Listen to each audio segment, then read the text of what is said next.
Assalamu alaikum jama'a, barkamu da yau, barkamu da sake saduwa a daidai wannan lokaci mai tara albarka. To muna gaida kuma nan ku fatan alkhairi. A yayin da wannan lokaci mun ka gama da wani sabon labari da ke ta yawo a bisa rediyo sosai na WhatsApp a bisa group daban-daban, muna jin labarin ana ce an kinna wuta a makarantar firamare a Tibiri Dothi da ke jihar Dosso. Inda ni da ke baku labarin a asali na ɗan ƙasar Tibiri ne na dogon da na samu wannan labari ban yi wata ba. Na kirayi, ina da lambar mataimakin sarki, na kira shi amma ya ce shi bai da wannan labari amma zai bincika. Bayan haka ina da lambar director ina da ya karance ni a college, na kira shi ma ya ce min bai da wannan labari. To ina kira gare ku ‘yan uwa masu sauraro na, nan da wani ɗan lokaci za mu samu cikakken bayani bisa ga wannan rahoto mai yawo a bisa rediyo sosai na ta an kinna wuta a Ecole Primaire ta Tibiri.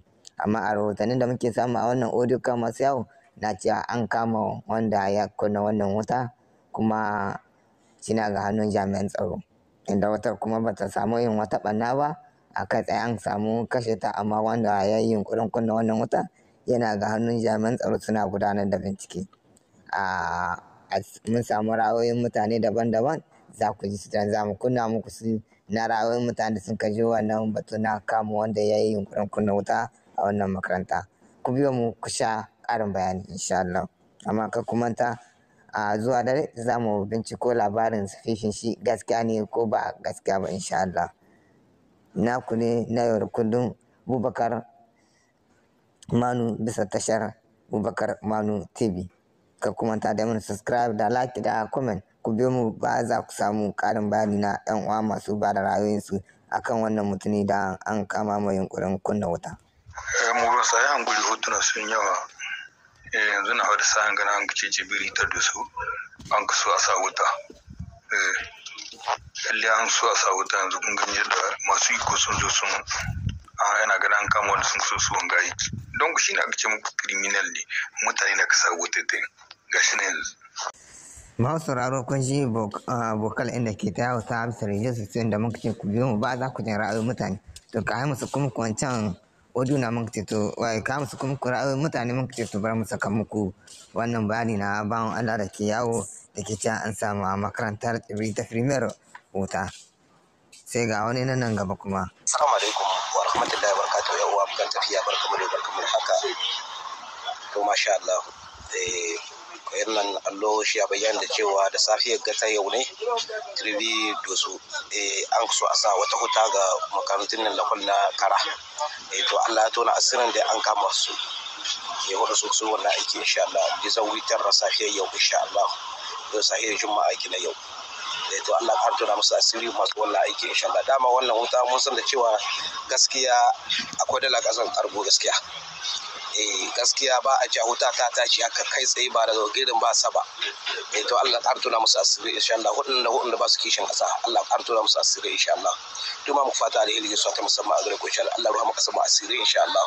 Assalamu alaikum wa rahmatullahi wa barakatuh. Amin suma amin. Dan kun ji bokal na bi wanda ke bayani akan yadda an ka wata ta gudana. Kun san tun daga makon da ya gabata a ƙasar Maraɗi, a jihar Maraɗi, an samu tashin wuta a makarantu sau biyu, a makarantu na yara musamman na Jardin d'Enfants da kuma makaranta kuma ta Infirmiyar a jihar Maraɗi.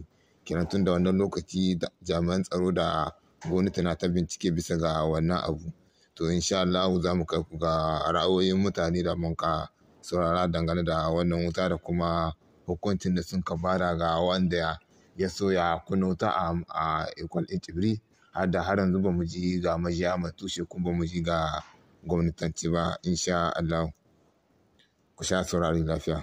Assalamu alaikum warahmatullahi wabarakatuh. Barka sun Niger, barka da barka da wannan lawari na fatina lafiya. To in dai mutane na kasa hutar da an kama su, a ɗauko tarnaye wanda ya zama to a kaci musu horta ana tambayar su, aiko su wasa su.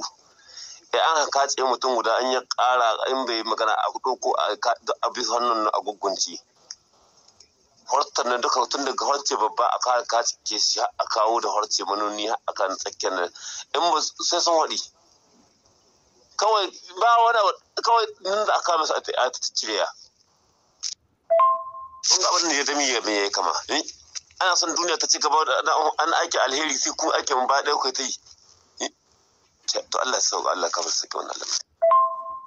Alaikum wa rahmatullahi wa barakatuh. Ai muna gaya muku sai suna cewa wai gobara wai shekaran jama'a mun yi fafata da wani yana maganar cewa wai gobara ce wannan gobara ba wadda Allah ya haddasa ta ba wadda mutanen da sun ka haddasa ta.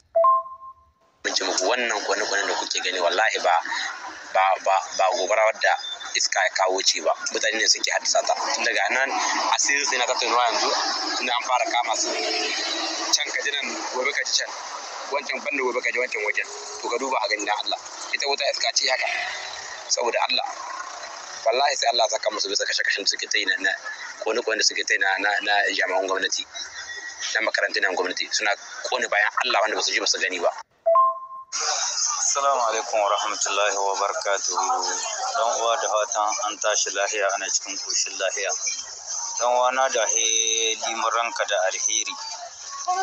Dan uwa gaskiya zan faɗi wata magana wadda akwai wasu za su fahimce ta wata kuma sai su gaza fahimtar ta. Muna sunan musulunci na gare mu. Sunan musulunci na gare mu. A gaskiya al'amari ba mu aikin musulunci.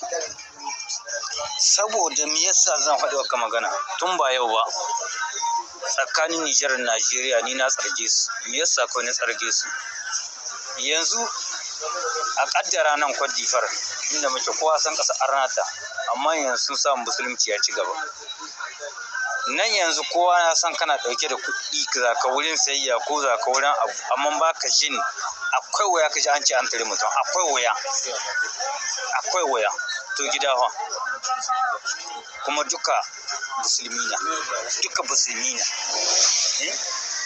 kuma duka musulmi na na ɗaya ga keta ga bakin ciki ga hasada kuma ba a san a gani ka da abu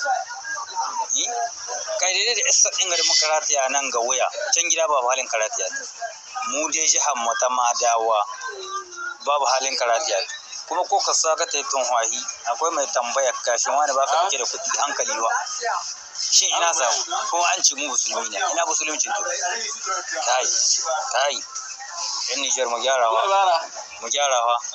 wallahi mu gyara musulunci ba a kira ne ga baki ba sai an yi aiki wallahi ya kamata mu yi aiki ba kawai mu ce mu musulmi ne ba mun kaza kawai ba aikin komai sai iya shege wallahi ba haka ba ma lokaci ba kuma yanda yan yara na ma suka bi da su a kone yan yara na ma inda mayyana ma yan yara na ma su kone yan yara